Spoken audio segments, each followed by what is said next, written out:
Bienvenue à toutes et à tous. Aujourd'hui, on plonge dans des documents assez riches qui nous parlent d'un parcours de formation chrétienne. On s'appuie notamment sur Discipleship Evangelism et Foundations of Grace. Oui, bonjour. L'objectif, c'est un peu de décortiquer ce cheminement proposé, depuis les bases de la foi jusqu'à une vie chrétienne vraiment active, et même la manière de la partager. Exactement. Et il y a des points qui interpellent tout de suite, je trouve. Ah oui. Par exemple, cette définition de la vie éternelle. Les sources insistent, en lien avec l'évangile de Jean, que ce n'est pas juste vivre après la mort. C'est bien plus une qualité de relation avec Dieu, une connaissance intime, accessible dès maintenant. C'est vrai que ça déplace un peu le curseur par rapport à l'idée qu'on s'en fait souvent. Tout à fait. C'est moins une question de quand ça commence que de ce que c'est. Alors, justement, parlons-en, décortiquons ça. Comment on établit cette connaissance, cette relation selon ces textes ? Eh bien, tout part de la grâce. Vraiment. C'est martelé. L'idée, c'est que le salut, la justice qui nous rend, disons, acceptables devant Dieu, ce n'est pas le résultat de nos efforts. Pas du tout. C'est un cadeau. Un cadeau reçu par la foi en Jésus-Christ, c'est ça ? Indépendamment de la loi ou des œuvres. Exactement. Les textes insistent beaucoup là-dessus, avec Paul notamment. Ils opposent très clairement la justice humaine, nos tentatives, toujours insuffisantes, parce que, on est tous considérés comme pécheurs, et cette justice divine qui est donnée, gratuitement. Du coup, si j'essaye quand même de gagner cette approbation par moi-même, par mes actions, ça donne quoi ? Les sources sont assez directes. En citant Galates, par exemple, elles disent que ça reviendrait à annuler la grâce de Dieu, à la rendre vaine en quelque sorte. Ah oui, c'est fort comme expression. Oui, c'est quelque chose qui se reçoit, passivement presque. D'où cette notion de justice imputée. Ce n'est pas notre propre perfection qui compte, mais celle du Christ qui nous est créditée. On est vu comme juste en lui. Et ça doit forcément changer la vision de Dieu lui-même, et aussi le rôle qu'on donne à la loi de l'Ancien Testament. On pourrait s'attendre à un Dieu très centré sur la loi, le jugement. Et pourtant, ce n'est pas l'accent principal mis ici. Non, on insiste sur le fait que Dieu est amour, fondamentalement. On cite 1 Jean, et que cet amour, il s'est montré quand les humains étaient encore pécheurs, ennemis même. C'est Romains 5 qui développe ça. Du coup, la loi, dans cette perspective, c'est moins l'expression d'un Dieu fâché qu'un outil pédagogique, pour une époque donnée. Un outil pour faire quoi alors ? Pour amplifier la conscience du péché, dit Romains 7. Et selon Galates 3, pour nous montrer qu'on n'y arrivait pas tout seul et qu'on avait besoin d'un sauveur. Un genre de tuteur, Intéressant. Et il y a cette idée aussi que le péché n'était pas compté de la même manière avant la loi de Moïse. Exactement. Romains 5, 13 suggère ça. L'exemple parfois pris, c'est Dieu qui parle avec Caïn après le meurtre d'Abel. Il y a dialogue, une forme de relation qui continue, mais avant que le péché soit, disons, codifié et sanctionné par une loi détaillée. Ok, ça renforce l'idée que la loi était une étape, pas l'essence de la relation voulue au départ. C'est ça. L'essence serait la grâce. Alors, une fois cette relation basée sur la grâce établie, qu'est-ce que ça change pour la personne ? C'est là qu'intervient cette identité nouvelle en Christ. Oui. Qu'est-ce que ça veut dire concrètement, être une nouvelle créature ? C'est un point vraiment central. Les sources expliquent en s'appuyant sur 2 Corinthiens 5 que c'est une transformation radicale, au niveau de l'esprit humain. De l'esprit, pas de tout. Elles utilisent cette distinction classique, esprit, âme, corps. C'est l'esprit qui est rendu vivant, recréé à l'image de Dieu, en justice et sainteté, uni à Dieu même. L'âme, pensée, volonté, émotion, et le corps, eux, ne sont pas parfaits instantanément. L'âme, surtout, elle doit être renouvelée. Ah, d'accord. Donc l'identité profonde change, mais le vécu quotidien, les pensées, les émotions, ça doit suivre, ça doit s'aligner petit à petit. C'est tout à fait l'idée. Et c'est pour ça que cette nouvelle identité ne dépend pas de nos humeurs ou de si on a bien agi aujourd'hui ou pas. On cite Éphésiens 5. Le croyant est vu par Dieu comme saint, irréprochable, accepté. Non pas grâce à ses mérites, mais grâce à cette nouvelle nature reçue. Bon, mais alors, si l'esprit est tout neuf, comment l'âme, la pensée, comment elle rattrape, si je puis dire ? C'est quoi le processus pratique ? Oui, c'est la question logique. Et ça nous amène à l'application. Le grand thème, c'est le renouvellement de l'intelligence, basé sur Romains 12. Puisque l'identité spirituelle est là, il faut maintenant aligner sa façon de penser sur cette réalité. Et ça se fait comment ? c'est un choix actif. Philippiens 4 encourage à choisir de penser à ce qui est vrai, honorable, juste, pur, aimable. On choisit sur quoi on fixe notre attention. Et si des pensées négatives ou contraires arrivent, on lutte contre. L'image parfois donnée, c'est celle de l'éléphant rose. Si on dit « ne pense pas à un éléphant rose », On y pense direct. voilà.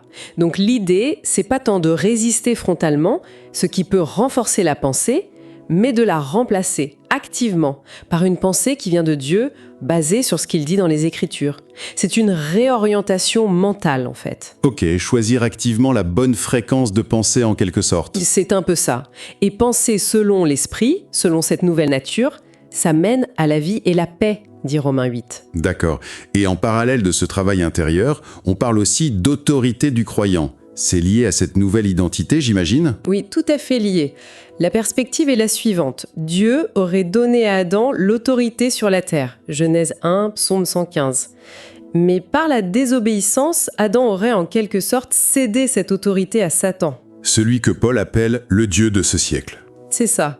Mais, et c'est le point clé, Satan n'aurait pas de pouvoir légitime sur le croyant en Christ. Son truc à lui, c'est la ruse, le mensonge, la tromperie, comme au début dans le jardin. D'accord. Et comment on récupère ou on exerce cette autorité alors ? Eh bien, selon ces textes, Jésus a repris toute autorité par sa victoire à la croix et sa résurrection. Matthieu 28 le dit. Et il partage cette autorité avec les croyants. Luc 10. C'est une autorité déléguée qu'on exerce au nom de Jésus. Et l'outil pour ça ? L'outil principal, c'est la parole de Dieu. L'épée de l'esprit, comme dit Éphésiens 6. Proclamer la vérité de Dieu face aux mensonges, à l'oppression, c'est l'arme offensive majeure. Il y a cette anecdote de Don Crow qui illustre bien ça. Il raconte qu'il était face à une jeune fille, apparemment sous une influence démoniaque, et il se sentait dépassé. Oui. Et puis, il a simplement commencé à lire à haute voix un passage de Philippiens, celui qui proclame que Jésus est Seigneur. Et juste ça, la lecture de la parole, ça a eu un effet direct et puissant. Ça souligne vraiment l'autorité qui est dans le nom et la parole de Jésus. Ça rejoint ce que dit Jacques. Résister au diable. Et il fuira loin de vous. Voilà.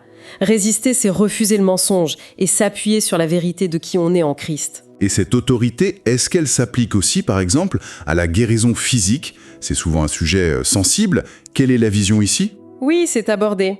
La guérison est présentée comme faisant partie de ce que Christ a accompli. On relit souvent Ésaïe 53, « Par ses meurtrissures, nous sommes guéris », au récit des évangiles, Matthieu 8, 1 Pierre 2. Et l'idée, c'est que c'était la volonté de Jésus de guérir ? Oui, les textes insistent là-dessus. Jésus guérissait tous ceux qui venaient. C'était vu comme une manifestation de la bonté de Dieu et une victoire sur l'oppression du diable, Acte 10. Donc l'idée que Dieu enverrait la maladie pour enseigner quelque chose, elle est plutôt mise de côté dans cette approche. Mais alors, pourquoi tout le monde n'est pas guéri ? On parle d'obstacles possibles ? De connaissance, ou l'incrédulité parfois. L'exemple de Nazareth où Jésus n'a pas pu faire beaucoup de miracles à cause de leur incrédulité. D'accord. Le péché personnel, ça peut jouer. Ça peut ouvrir une porte, oui, mais ce n'est pas présenté comme la cause systématique. On cite souvent l'aveugle-né en Jean 9, où Jésus dit que ce n'était ni son péché ni celui de ses parents. Et puis, un obstacle majeur, souvent lié à la guérison, mais pas seulement, c'est le manque de pardon. Ah, le pardon. Oui, c'est crucial. La parabole du serviteur impitoyable dans Matthieu 18 est très utilisée pour ça. L'homme qui est pardonné d'une dette énorme, mais qui refuse de pardonner une petite somme à quelqu'un d'autre. C'est ça. Et dans l'histoire et par son propre pardon. La leçon est directe. Notre capacité à vivre le pardon de Dieu est liée à notre volonté de pardonner aux autres. C'est présenté comme une condition, quoi. Logique. Et tous ces principes, la grâce, l'amour, le pardon, ça doit impacter les relations proches, comme le mariage, j'imagine. Bien sûr, le mariage est même vu comme une image de la relation entre Christ et l'Église dans Éphésiens 5. On rappelle Genèse 2, l'homme doit s'attacher à sa femme. Le verbe hébreu est fort, ça évoque l'idée de coller, une union très profonde. Et l'unité du couple est importante. Oui, même pour l'efficacité de la prière, selon 1 Pierre 3. Et bien sûr, la réussite de tout ça, elle dépend de la connexion à Christ. Jean 15, « Sans moi, vous ne pouvez rien faire ». Et sur l'amour dans le couple ou l'amour en général, il y a des distinctions qui sont faites ? Oui, c'est un point important. On distingue souvent l'amour agapé de l'amour philéo. Le philéo, c'est plus l'affection, l'amitié. le sentiment qui peut fluctuer, l'agapé par contre s'est présenté comme un amour de décision, un engagement, un choix de chercher le bien de l'autre, même quand on ne le sent pas ou que l'autre ne le mérite pas forcément. C'est l'amour que Dieu montre en fait. C'est ça, et c'est celui qu'on est appelé à pratiquer. Ça s'apprend même, dit Tite 2. Ce n'est pas juste des mots, ce sont des actes. 1 Jean 3. N'aimons pas en parole seulement, mais en actes et en vérité. L'anecdote de Don Crow avec des réfugiés est parlante. Il a commencé par des actes d'agapé, aide matérielle, soutien, et ça a fini par créer de l'affection filia, et ça a ouvert leur cœur. L'action volontaire a précédé et généré le sentiment. C'est une dynamique intéressante. Et quid des aspects plus matériels? Les finances, par exemple, comment ça s'intègre? Alors, le point de départ, c'est que Dieu souhaiterait la prospérité pour les croyants. On cite 3 Jean 2. Mais attention, pas pour un but égoïste. L'objectif de l'abondance, selon 2 Corinthiens 9, c'est d'avoir tout ce qu'il faut pour pouvoir abonder en toute bonne œuvre. Donc, la prospérité pour la générosité, en gros. Exactement. C'est un moyen pour servir et donner. Donner devient même une preuve que l'amour est réel, authentique. Et il y a des principes pour guider cette générosité? Oui, plusieurs. Celui de l'égalité, par exemple, dans 2 Corinthiens 8. Ceux qui ont plus donnent pour équilibrer les besoins. Même celui qui volait doit travailler pour pouvoir donner, dit Éphésiens 4. La valeur du don est relative aux moyens, pas juste au montant. L'histoire de la veuve pauvre en Luc 21. Et le principe de semer et récolter s'applique aussi aux dons. Oui, Luc 6, donnez et il vous sera donné. Et on souligne que Dieu n'a pas juste donné de ses richesses, mais selon ses richesses, en donnant son Fils. Ça suggère une générosité totale.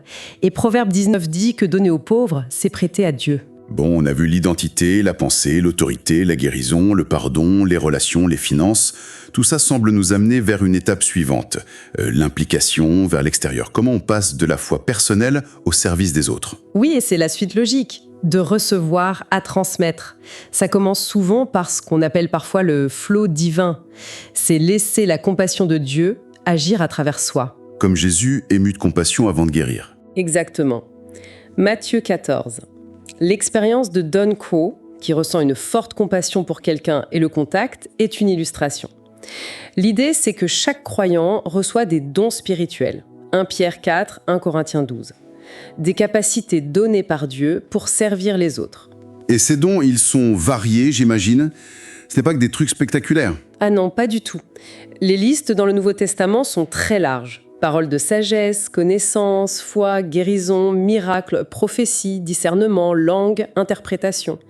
Mais aussi des choses très concrètes. Le service, l'aide pratique, la libéralité, donner de l'argent, la direction, organiser, la miséricorde, la compassion en action, l'hospitalité. L'accent est mis sur le fait que tout le monde a reçu quelque chose à apporter. Et le but ultime de tout ça, d'utiliser ces dons? Il y a une insistance énorme sur la formation, la maturité, l'obéissance, pas juste la décision initiale. D'ailleurs, on fait remarquer que le mot disciple est beaucoup plus fréquent dans le Nouveau Testament, genre 270 fois, que le mot chrétien, qui n'apparaît que 3 fois. Ah oui, c'est frappant. Oui. L'interprétation donnée, c'est que dans l'idée de départ, c'était la même chose. Être chrétien, c'était être un disciple, un apprenti engagé, qui suit Jésus. L'accent est mis sur la reproduction.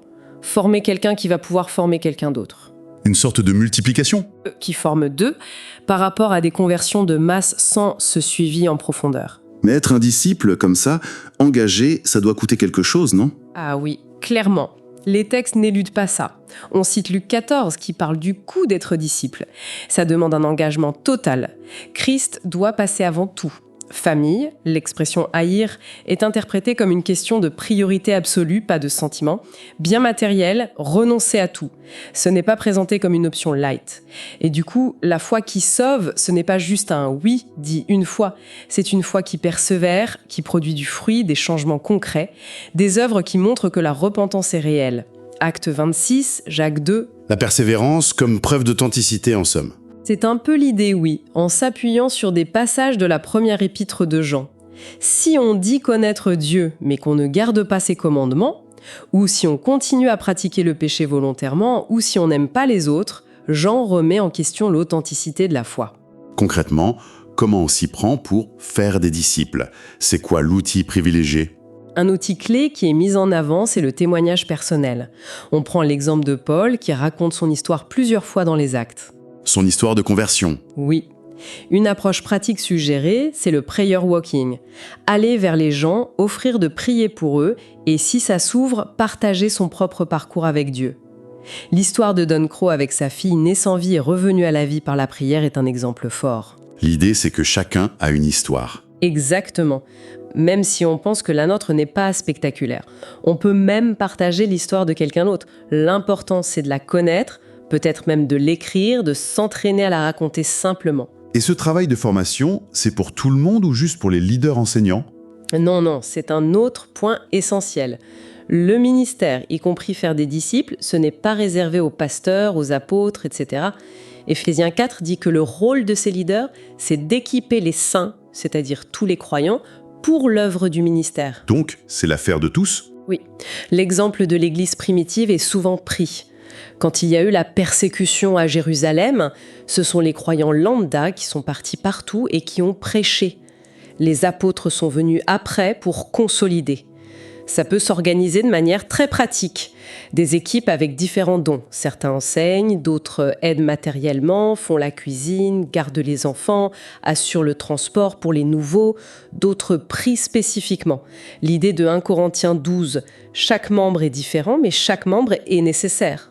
Donc si je résume, on a un parcours qui part vraiment des fondations, la grâce, l'identité reçue, qui passe par une transformation intérieure, la pensée, l'autorité, qui touche au concret guérison, pardon, relation, argent, pour aboutir à une action, utiliser ses dons pour servir, et surtout, pour former d'autres disciples. C'est ça. C'est tout à fait ça.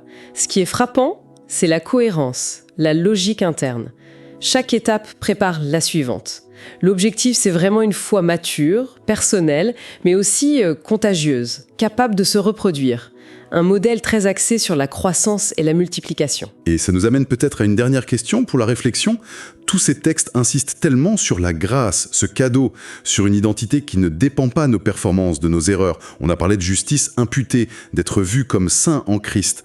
Comment est-ce que cette insistance radicale sur la grâce, plutôt que sur le mérite ou l'absence de faute, comment ça pourrait façonner notre propre approche de la spiritualité, de notre croissance, ou même de l'image qu'on a de nous-mêmes, peu importe nos convictions personnelles d'ailleurs. C'est une excellente question pour réfléchir, en effet. Ça touche au cœur de notre relation avec le divin ou même avec nous-mêmes. Une piste intéressante pour conclure cette discussion. Merci beaucoup d'avoir partagé ces éclairages. Et merci à vous qui nous avez écoutés.